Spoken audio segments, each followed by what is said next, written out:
Being a corporate employ मुझे बहुत अच्छा फील हुआ जब मुझे ये पता चला कि सिर्फ हमारे ही मंडे खराब नहीं होते, बल्कि 1987 में एक ऐसा मंडे आया था जिसमें globally severe stock market crash हुआ था, जिसको बोला गया बाद में ब्लैक मंडे के नाम से।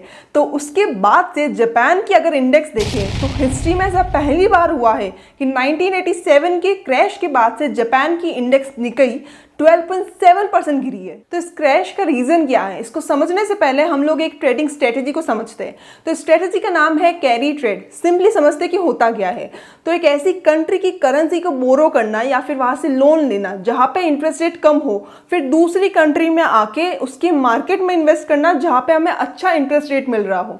मतलब अगर एक कंट्री की करेंसी जो वीक है, अगर हम लोग वहां का पैसा उठाकर दूसरी कंट्री की करेंसी में अगर ट्रेड करते हैं, वहां पे इन्वेस्ट करते हैं जहां की करेंसी स्ट्रांग है, इंटरेस्ट रेट भी अच्छा है, तो ऑब्वियसली है कि इन्वेस्टर्स इन सारे प्रोसेस से बहुत अच्छा मुनाफा कमाते होंगे। तो इसी चीज को बोला जाता है कैरी ट्रेड। हम लोग अगर जापान का इंटरेस्ट रेट देखें तो 2014 से डेटा है यहाँ पे 2015 तक, जो कि बता रहा है कि 0% इंटरेस्ट रेट, मतलब कि लोन लेने के बाद हमें कोई इंटरेस्ट ही नहीं देना पड़ता। कितना इंटरेस्टिंग है।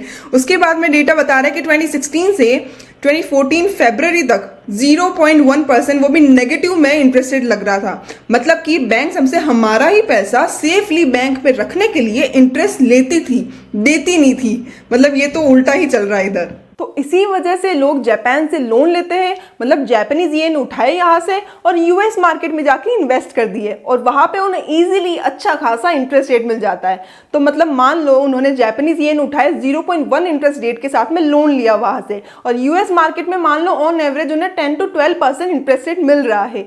तो अगर जापानीज येन में अगर वो वापस पैसे रीपे भी करते लोन को, तो फिर भी उनके पास अच्छा खासा प्रॉफिट जनरेट हो जाता है। अब हम सब लोग सोचेंगे कि ये स्कीम तो बड़े काम की चीज़ है, मतलब बहुत ही अच्छा मुनाफा होता है इसमें तो, लेकिन ये स्कीम भी तभी काम करती है जब एक्सचेंज रेट भी आपके फेवर में हो। अगर फिर से हम लोग ये चार्ट देखते हैं तो बैंक ऑफ जापान ने जापानीज इंटरेस्ट रेट 0.1% से बढ़ाकर कर दिया है 0.25% जुलाई में, और यही एक रीज़न है जिसकी वजह से जापानीज येन स्ट्रांग होने लगा है। और उसी दौरान यूएस मार्केट का जुलाई का डेटा सामने आया जिसमें ये पता चला कि वहाँ पे अनएम्प्लॉयमेंट रेट 4.3% से बढ़ गया।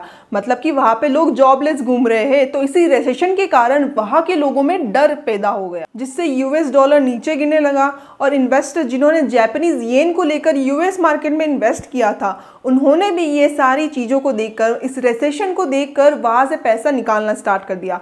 फिर जब यहाँ पे आके वो येन में कन्वर्ट करने लग गए, सिंस येन की करेंसी भी स्ट्रांग हुई क्योंकि वहाँ पे इंटरेस्ट रेट बढ़ा, तो उन्हें एक्सचेंज रेट इतनी अच्छी नहीं मिली जैसे कि पहले मिलती थी, जिससे उनका प्रॉफिट भी कम हुआ और फिर लॉस भी होने लगा जिससे। तो बस यही सब हलचल चल रही है मार्केट में।